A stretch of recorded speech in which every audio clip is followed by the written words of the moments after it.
RAF global દ્વારા વણિક મહાજનવાડી માળિયાહાટીનામાં તાલુકા કક્ષાનો anaemia જાગૃતતા કાર્યક્રમ રાખવામાં આવ્યો હતો, જ્યાં એનિમિયા પર RAF ગ્લોબલ દ્વારા એનિમિયા મુક્ત ગામ કરવાના જે પ્રયાસો કરેલ છે તેના પર વાત, સેશન અને નાટક કરવામાં આવ્યું હતું।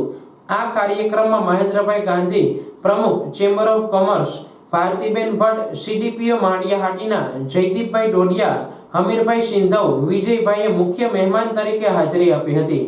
કાર્યક્રમમાં માળિયાહાટીના તાલુકાના 16 ગામોમાંથી 200 જેટલા બહેનોએ ભાગ લીધો હતો।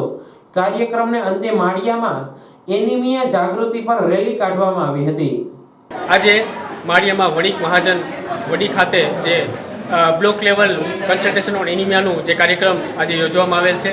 આ કાર્યક્રમમાં માળિયા તાલુકાના 17 ગામથી બહેનો જે પધારેલ છે, 200 જેટલા બહેનો આજે પધારેલ છે। આ કાર્યક્રમમાં પોષણ થાળી કોમ્પિટિશનનું આયોજન કરેલ છે અને બહેનો દ્વારા જે પોતાના ગામને એનિમિયા મુક્ત કેવી રીતના કરી શકે એ દ્વારા દરેક બહેનોએ પોતાના પ્રયાસ પ્રમાણે એ ચાર્ટ પ્રવૃત્તિ કરેલ છે। આ કાર્યક્રમ દ્વારા બસ સંદેશ એ જાય છે કે માળિયા તાલુકાના દરેક ગામ એનિમિયા મુક્ત બને અને આપણો માળિયા તાલુકા એનિમિયા મુક્ત બને એવા પ્રયાસો છે। અસ્તુ।